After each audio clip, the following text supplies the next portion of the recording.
3 out of 4 people are overweight, and at least a third, if not closer to a half at this point in 2025, of people are clinically obese. Yeah. And that's not going to set you up for becoming the highest form version of yourself, especially from a health perspective. People don't bat an eyelash when you go to the McDonald's drive-thru, but when they see you eating a home-cooked meal, they're like, oh my gosh, you're dieting? And it's like, well, when did that become dieting? So one of the things that we teach clients is the 80-20 rule. But that same concept applies to more than just nutrition. Yeah. It applies to living fit. It's not about knowledge, it's about application. Knowledge is not power, applied knowledge is power. Accountability doesn't just come from a coach, it comes from being around other like-minded people. Who are you surrounding yourself with? Who are you living with? Is your spouse, partner, or roommates understand what you're trying to do, what changes you're trying to make? Are they supportive? Are they not? A big part of living fit is welcome to the Higher Form podcast, where high performance meets real life. We talk about how to grow with intention, lead with clarity, and feel strong in every season. Welcome back to the Higher Form podcast. Today we're going to be talking about principles and processes for healthier living, part 2. My name is Nick. I'm Britni. And we are excited to have you guys back to pick up where we left off last time. Yes. We can be a little long-winded sometimes, but this is a dense topic, so we just figured we'd split it up into part 1 and part 2 so we could still hit all the things that we wanted to and it not be too long of a conversation. Yeah, picking up where we left off last time, I reminded you that, and myself even too, that the reason we have this platform is to go deeper on topics. True. So we're excited to get a chance to continue where we left off. We talked a lot about all the different pieces of the puzzle on the training side, the nutrition side. Even before that, laid some groundwork around this whole concept of mind and body and self and reaching your peak potential and some of the different influences that got us to the point of building these processes and systems. As we dove deep last time, and we will again today, one of the things to keep in mind is there's a lot of density in why we put these things together and where we put them together. And we're going deep to give you the understanding that it's all rooted in science and thoughts and that there's a method behind all the madness. But then also being able to have that skill set to zoom out and keep it really simple, because it is going to apply different for everybody depending on what their situation is. Yeah, for sure. And just the adaptability of taking the science and how to apply it in real life so people can tangibly see the health outcomes that they're looking for. Yeah. So we talked about train smart. We talked about eat well. Yeah. And we're going to dive into living fit today. Yep. And really that aspect of the trifecta is around how do we build something that ties it all together? How do we build a lifestyle around training smart and eating well? How do we really make this become something that is going to fit into our day-to-day, our week-to-week, our month-to-month, and help us not just achieve, like we talked about a lot, the short-term outcome goals, but become the versions of ourselves that we are really working on becoming. Yeah. So when we think about living fit, a lot of this comes back to some other pillars in the way we approach what we do at Avexia, and that's accountability. And that's a word that I feel like a lot of people have their own perception of what that really means. You want to explain a little bit about what we mean by integrating accountability into living a healthy lifestyle? Yeah. So you've got a goal, or just in general looking to be healthier, and sometimes changing what you're doing is hard. Almost every time changing what you're doing is hard. And so having somebody on your team, a coach, a friend, a partner, somebody to, they know what you're trying to do. So they're going to be there and saying, hey, I'm here to help you get where you want to go. So I'm holding you accountable to the things that you told me that you want. So whether that's ensuring, in our cases, our coaches ensuring that they're making it in for their workouts, they're not skipping out on their nutrition coaching sessions, they're checking in on what are they doing outside of the gym. So that's a big part of how we support people, is just holding them accountable to sticking to what they said that they wanted.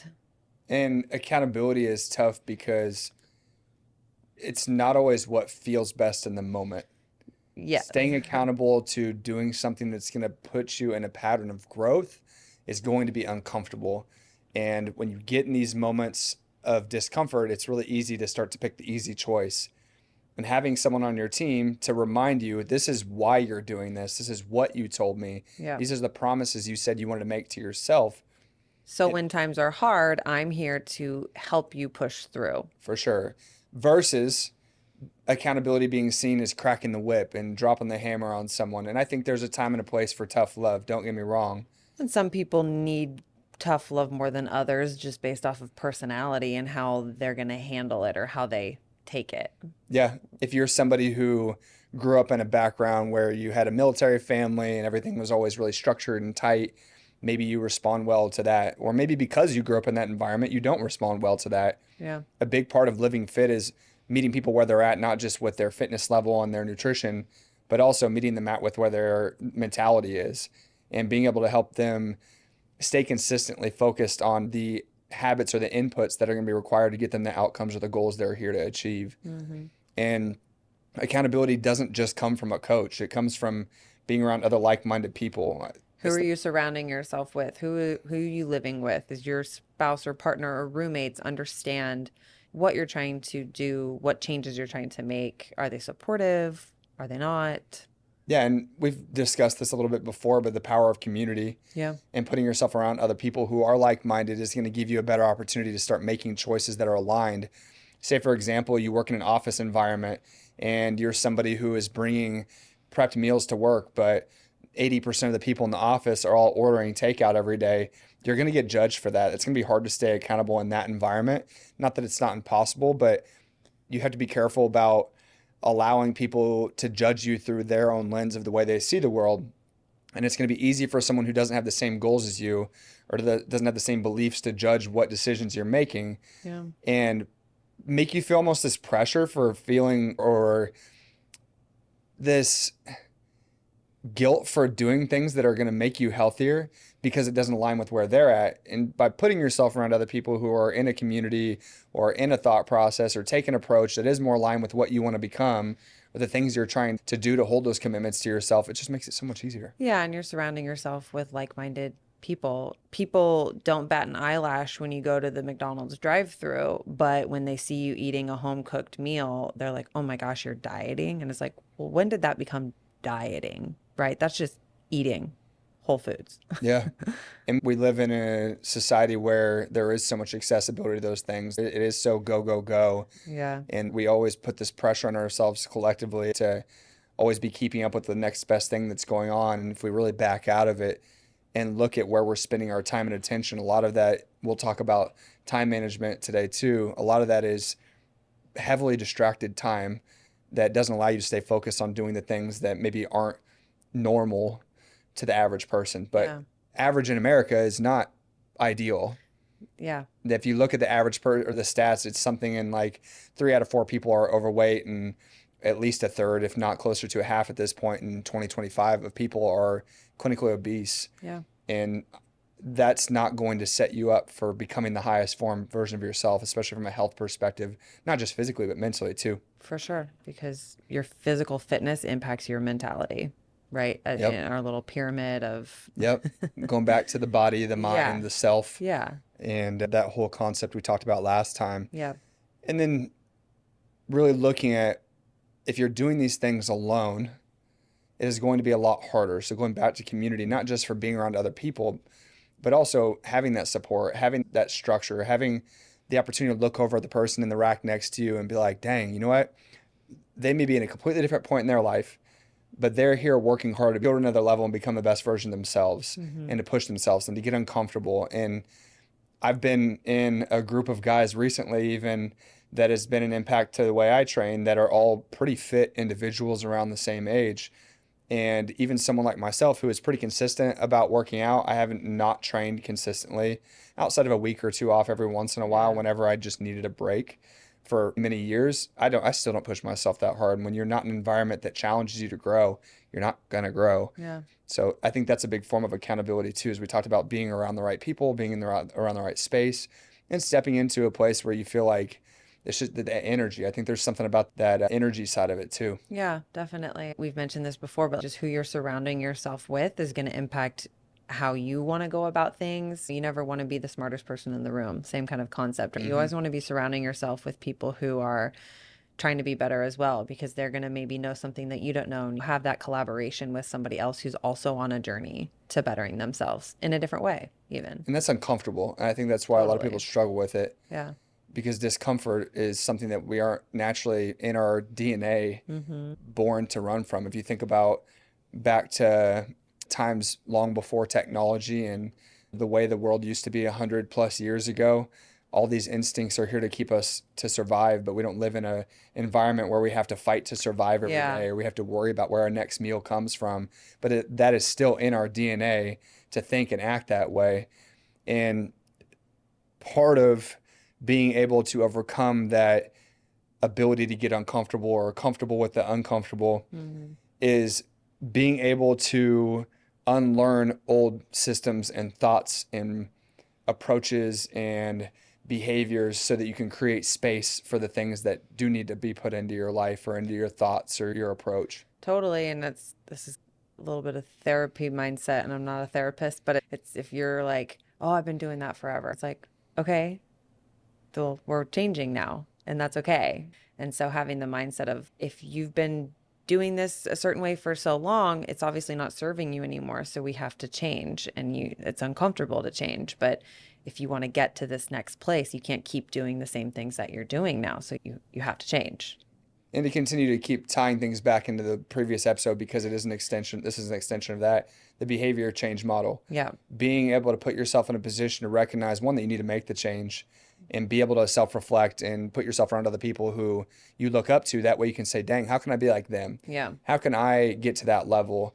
And look at it from a place of belief, but then also recognize that if I'm going to want to see these things come to life, I have to be open to feedback and hard lessons that are going to force me into a zone of discomfort, Yeah. making decisions to start to put myself in a vulnerable place and actually start chipping away, doing the hard stuff that's going to give you the progress you're looking for. Yeah. Which is it's not easy for No, anybody. no matter where you're at and what Yeah. level you're at, I think it's contextual to each individual in regards to what may be hard to one person may look impossible to another, but it's all the same level of difficult relatively to each person. Yeah. So while one person that might be getting from a 200-pound back squat to a 250-pound back squat, while another person that might be, I have a hard time going up and down stairs. Yeah. And that it's the same level of hard. It's just two different situations. Yeah. Yeah. Because it's relatable to where you're at for anybody. And when you look at making change, your ability to make that change is going to come in phases. We talked about training periodization. We talked about nutrition periodization. Mm-hmm. Now it's talking about periodization for your mental capacity to handle things. Yeah. I'm not going to be able to come in and change everything all at once. And I have to recognize that if I want to be at a different place, I've got to take it one step at a time. So that's why it starts with behaviors versus perfect plans. And we discussed this before. We've learned this many a times in our professional experience and even personally, where you come in and you're like, hell yeah, I'm motivated. I'm ready to go. Yeah. I'm going to change all these things. I'm going to start a new life tomorrow, new year, new me, Yeah. new week, new me, whatever it is. And then you get in and you try to change so much that your capacity to handle that much volume of change is just not sustainable. Yeah. Where if you would have come in and said, you know what, tomorrow I'm going to do this better. I'm going to commit to this one thing and I'm going to be really good at that. I'm going to get brilliant at the basics. I'm going to master this behavior. And then I'm going to, after a week or two of doing that, add in another thing. And what we've learned, at least in working with a ton of people, is most people struggle with changing more than 2 to 3 things at once. Yeah, you can focus on a couple, but once you get more than that, it's again, you're trying to change too much where you're just not going to be successful with all of it. So reel it back, be realistic with what you can handle, because everybody outside of these few things that you're trying to incorporate into your new routine or lifestyle, you've got all the other life demands that you're also managing. And so you just have to be realistic with what you can manage. And the thing about this is the concepts, when we zoom out, like we've talked about, train smart, eat well, live fit, Mm-hmm. are not that difficult, which is the point. And you hear this all the time. We hear it all the time. I know what I need to do. I'm just not doing it. Yeah. Well, that's where accountability comes in. That's where coaching comes in. That's where community comes in.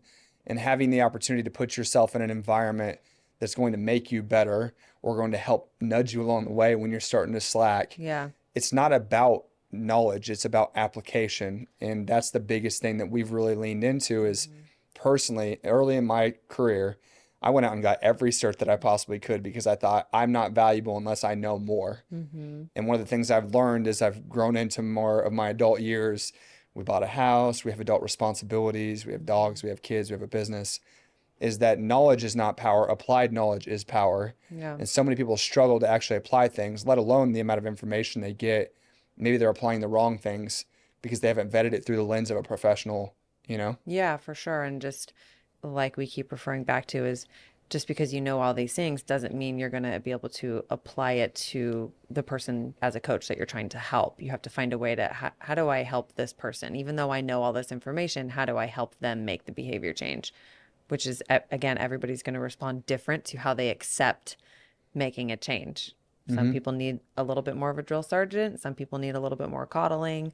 Some people need a cheerleader. Yeah, yeah. Everybody needs a little bit of a different support structure. And that's the art of coaching, is you can be the best coach in the world. I've known trainers and coaches that are book smart beyond what I could ever imagine, Yeah, but they struggle when it comes to working with people. yeah. And I've also known people that are phenomenal at People. people.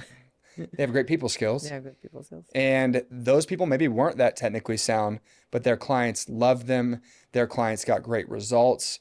And even if sometimes it was a little cringy to watch some of the things they'd have them do, those people would come back and they'd stay consistent and they'd do all the little things and they'd stack wins over a long period of time because they trusted that person Mm-hmm. to help guide them through where they're at based on what they needed at the moment and continue to evolve that through the time. So adaptability, Yeah. relatability, those things to me go a lot further along than having all the skills. And that's something I struggled with when I was first starting. I directly tied my value with my education. I think most people do in this industry when you're first starting out. You know, the young trainer that puts all the letters at the end of their name. Yeah. It's like, I am trainer X. I've got my CPT, my NASM this, And your my CES and CES your, this, and my PN1 and all yes. these different letters and tags at the end. And I think it's It's great to have all that, 100% valuable. but can you apply that to actually helping people change? And can you help people feel seen? Yeah. I had a manager at an old job. I don't even remember who it was, but they'd mentioned something about imagine every person you work with has a sign around their chest that says, I want to feel important. Mm-hmm. And if you can make people feel important, you can make them feel seen, you can actually help them because they're going to be more bought into who you are and where your intentions are coming from. I think this is relating to the coach and how we're supporting people through these things. But it's like, how can you get people to trust that because you know all these things, that they'll believe in you and listen to you and want to be helped by you? Right. I'm not sure if I've referenced John Maxwell yet, but he's been a big leadership influence for me. And one of the things he talks about in a book called Everyone Communicates But Few Connect is one of the first leadership type books that I had read was people want to know that they can trust you. Mm-hmm. They want to know that you care and they want to know that you can help them get where they want to be. So I boiled that down in my own terms to they respect the ability for me to connect with them and guide them and lead them. They know that I have the functional knowledge to get them from where they are to where they want to be. And they know that my intentions and my heart is pure around what's best for them in the moment. Even if it may sacrifice some of their short-term results, I'm going to do what's ultimately best for the individual. Yeah. I always thought that was really impactful. It's something that sat with me early in my career when I was at that transitional point where I was trying to decide, do I need another cert or do I need to learn how to connect with people more? And that book was very influential. Yeah. What's the how to win Friends and friends and Influence influence People. people? Yeah, Yeah. is it Dale Carnegie? Yeah. Yes. I think is I the think name. so. Yeah. And that's an old book. It's from Yeah. like that early 1900s. Yeah, but it's still relatable to connecting with people and communicating with people. I've seen others talk about this too, who are in my sphere of influence, who talk about how humans' innate desires and needs have not necessarily changed over the last 100 years. Our environment has changed dramatically, Just though. have more distractions. So many more distractions. And it's great because the accessibility to what you want and need creates so much opportunity. Hmm. And we've talked about this again, and we'll probably 1,000 times again from here. It also creates a ton of distractions and a lot of squirrel brain. Yeah, for sure. So I think it's valuable for us too to also talk about how do we practically apply all these things. Yeah. And we've revisited behavior change a little bit. And we've also talked before about how it's not going to be perfect. So one of the things that we teach clients is the 80-20 rule. I reference this with nutrition. And I talked about how that's simple math of if I eat 3 meals a day, Mm-hmm. 7 days a week, that's 21 meals. And if I took that times 0.8, which would be 80%, Mm-hmm. then 4 of those meals, as long as I don't go completely off the rails, I can be okay. But that same concept applies to more than just nutrition. Yeah. It applies to living fit.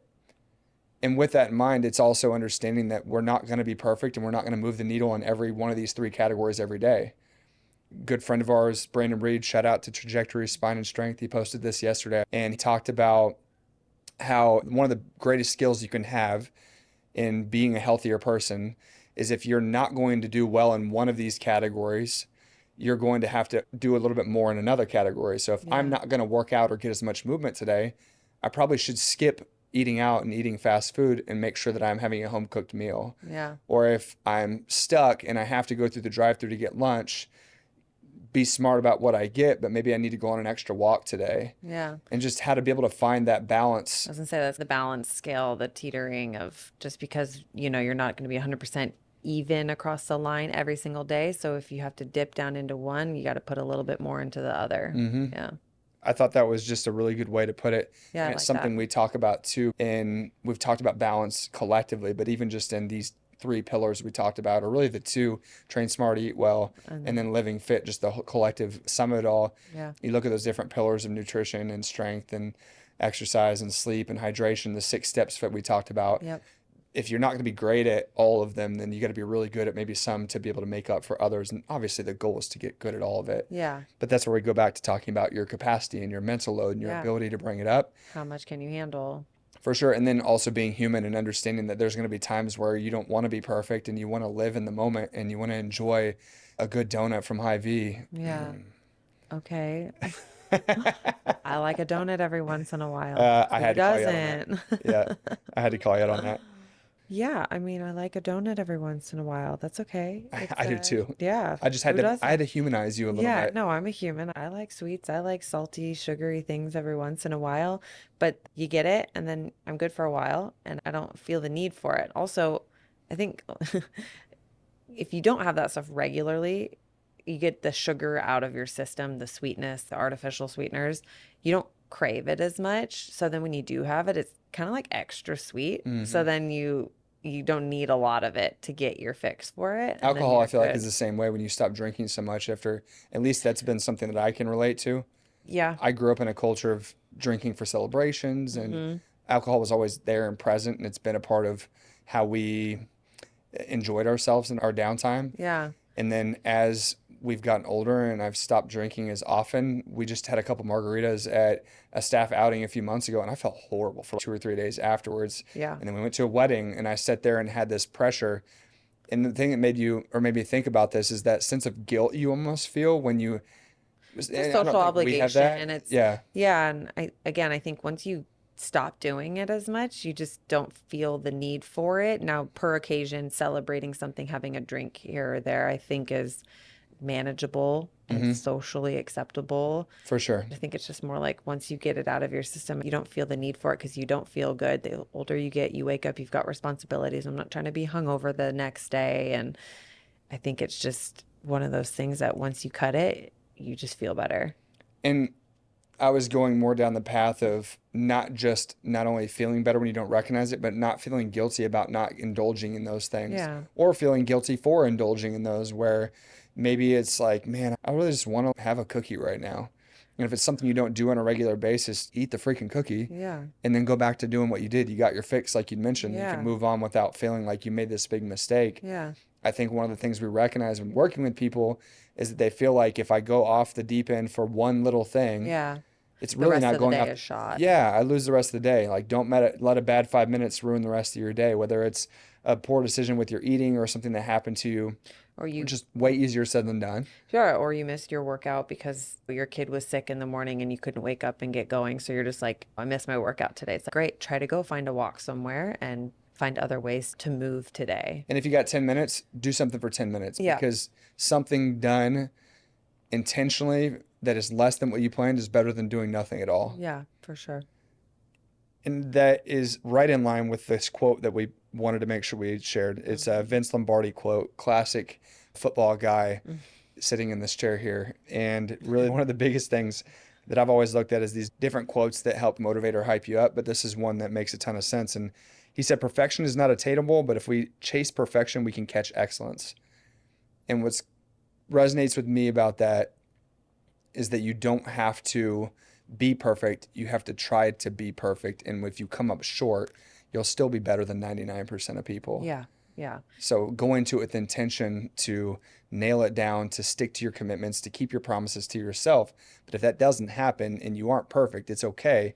Because It's not the end of the world because you're a human and you're still doing a lot more than the people out there who aren't setting that intention. and you're still better than when you started. Yep. Getting better, getting worse, you're moving Yeah. the needle the right direction. Yeah, exactly. So how do you bring this to life in a crazy busy world? One of the things that I've also learned from a previous mentor was this idea of time and priority management. And there's a concept that I've learned about this 168-hour rule. And that's how many hours there are in a week. So you go 24 hours a day, 7 days a week, you get 168 hours. So we can do some math here and we can assume that you sleep 8 hours a night, which most people don't. Yeah. But let's just give you the benefit of the doubt. Yeah. Let's shoot on the higher. Let's shoot on the high end here. And that would give you 56 hours of sleep. Now you add in approximately 5 days a week, 8 hours a day of work, average work week, 40 hours. That gets you to 96 hours. Then we start to do the math on all this. You end up having 72 hours left. And how you spend those hours is ultimately what you feel is the most important. So if you have a family, of course, trying to find times to be able to support and provide and be present with your family. If you spend an hour a night watching TV, that ends up being 7 hours a week of TV. There's An hour workout, 20-minute transportation to and from, just building in all the logistics of what you're doing with your day, and then where your time is left over for the other things that are demands in life.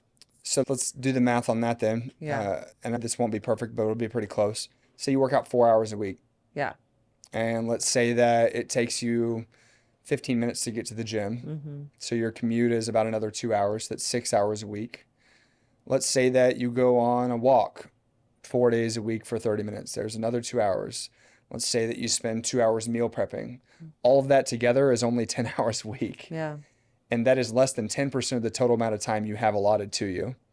Maybe it's, I don't know, 10 to 15% of the time that you're awake and you're not working, but that's still very little amount of time. And if you use that as a priority and you put that first, it buys you more time in the long term. And I think that's where people, they come up short on this. Yeah. It's not just an investment where you lose time and it doesn't get you anywhere. That comes back around and it gives you more years and it gives you more quality of life. Well, yeah, what's the saying where it's like if you're not spending time taking care of your health, you're going to be spending time taking care of your sickness or your illness, Yep. right? What would you rather be doing? And it's hard to look that far out Totally. because everything is so instant and because we're focused on the next distraction or the next thing that is on our list of ever growing responsibilities. Yeah. And being able to prioritize that thought process is hard when you get busy. For sure. So what are some of the things that we can share with people to help them get more clear about, number one, setting their time and priorities together? I think you need to take time, again, whether that's maybe Saturday or Sunday or sometime in the week where you're doing your organizing or your planning. We always say at the beginning of the week, you're like, what's going on this week? We use Google Calendar like our life depends on it. And we color block and we time block, because if we don't, then we're unorganized. We have a lot of things and responsibilities. And so if we're not planning for them, we even put our workouts in there. Like, when am I going to work out? I make my workouts orange so it stands out and it's bright and I know exactly when I'm working out this week, right? I've got my work hours, my meetings, my appointments, transportation to and from picking the boys up or their activities. And so I think the more granular you can get with just what does your day look like, the more ways you can find time to squeeze in X, Y, or Z, whatever you're looking to do or get on top of, right? Whether that's your working out or your meal prepping or your cooking or, going to see your therapist or just whatever lifestyle things that you're working on right now. So I say take the time to organize your calendar, whether that's a handwritten calendar, Google calendars. The more specific, the more you're going to be able to view, okay, where do I have time to add in the things that I'm looking to add in, or where can I budge this? I say we live and die by our Google calendars. Yeah, if it's not there, it's probably not going to happen. For sure. 100%. We'll forget about it. Yeah. Especially as you continue to grow into a higher form. And we talked about this last time. More is not always better, but But you got to be organized with what you're doing, or else mhm. something is going to slip. So on a daily basis, one of the things that you hear people talking about all the time is like journaling and setting your intentions Hmm. and having affirmations and things to walk through. For me, some of that stuff, and I know for both of us, that's hard. We haven't stuck with it. The longest I've ever journaled was about 90 days, and it was game changing for me, but it's hard to carve out the time to do that at the beginning of my day. So what I've found is I check my Google Calendar the night before Yeah, it's like, to look at my next 3 days, hmm, but most specifically the next day. yeah, So 3 day window is my advice.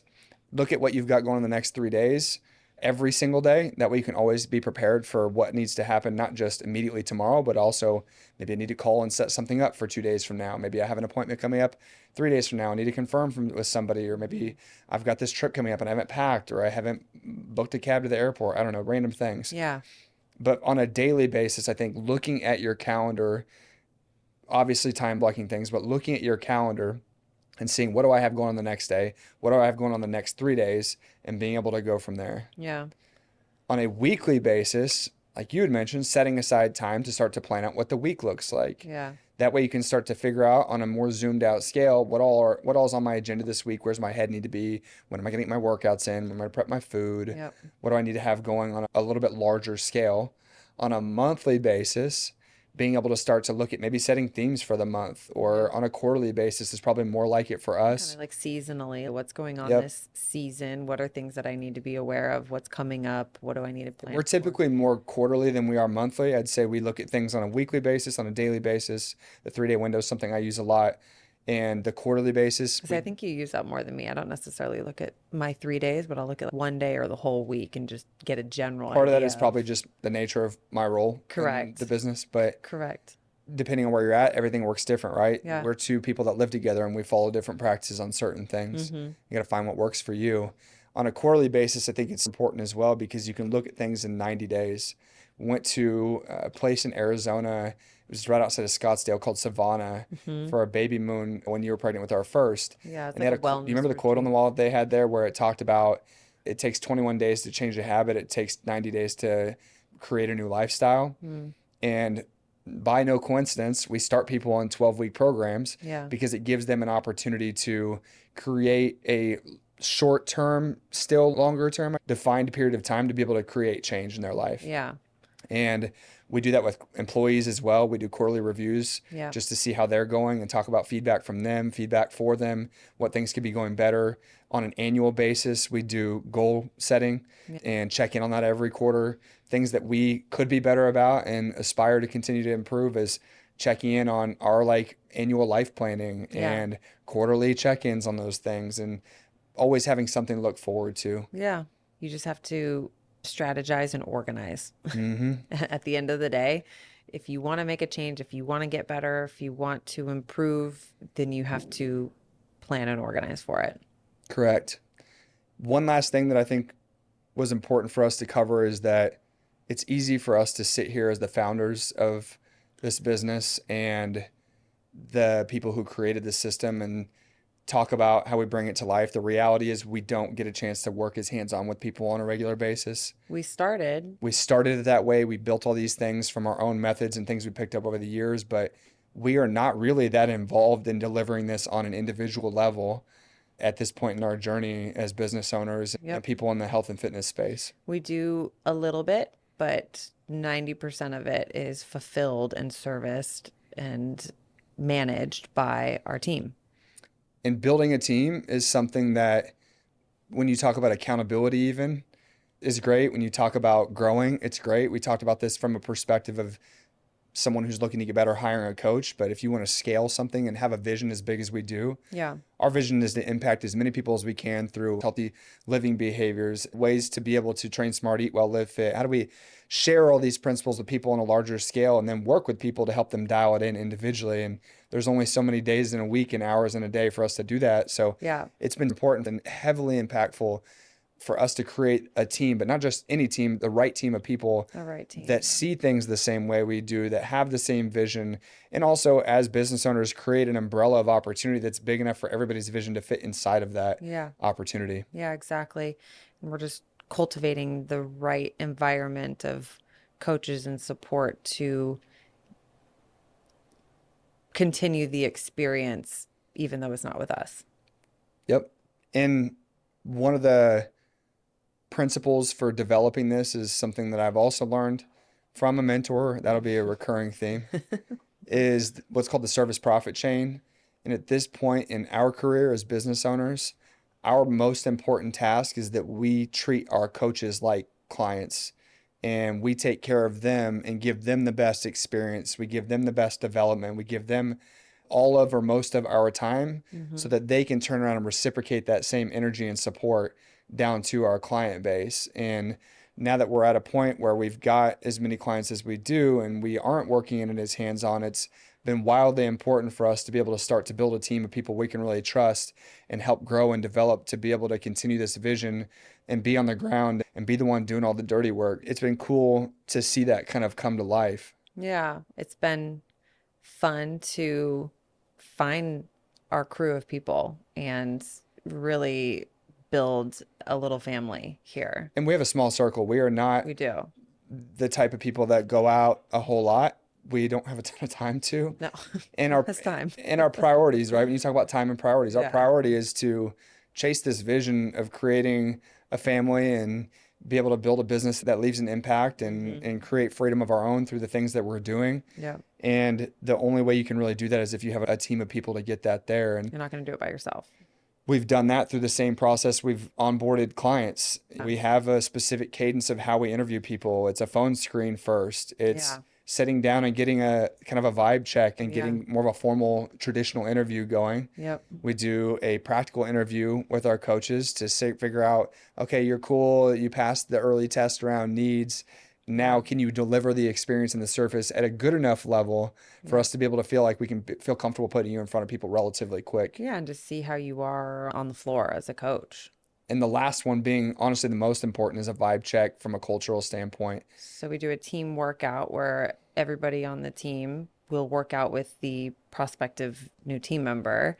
And we just want to see how everybody vibes together and see if they fit the culture we're trying to build. And most of the challenging situations we've had with team members, outside of unforeseen life circumstances, Yeah, have been us skipping part of that process or not following it thoroughly. for sure. It's just a good reminder that when you put processes and systems in place together, whether it's you trying to get in better shape, run a business, Yeah, build a life, those things are in those steps are there for a reason. And even though it may be uncomfortable at times to follow the next step in the process, to trust the process, you hear that a lot. It's cliche, but it's there for a reason. yeah. We didn't put it together for We no didn't put it reason. together for no reason. Yeah, And the systems and those steps are there for a purpose. They provide an opportunity to stay focused on the commitments and the things that we made to ourselves to get where we want to be. yeah, for sure. And I think that anytime you're hiring somebody, we're really trying to create such an impactful space here. And I think the people that you bring onto your team make a huge difference on whether your business is going to be what you want it to be. And how you treat them is how they'll treat clients. Correct. Yeah.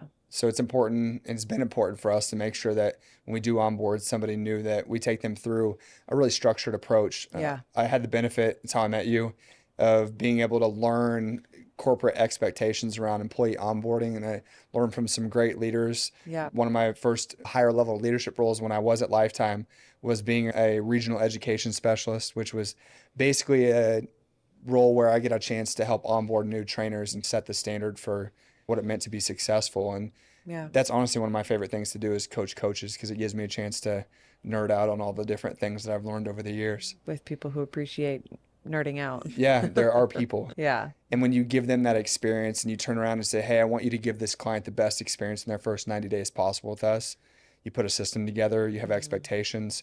When you take them through that and they've felt it, not only from them being the client, but them being seen as a valued employee and asset to our team. 'Cause we don't really take that dictator type of leadership here. We want everybody to be an asset. Yeah. We have 5 core principles that we operate off of, or core values we operate off of. It's being a pro, it's Yeah. showing up prepared, it's getting the job done, taking care of people, and being an asset. Yeah. And we want to make sure that everybody shows up ready to be able to deliver that professional experience, because we definitely aren't the entry level fitness place. Yeah.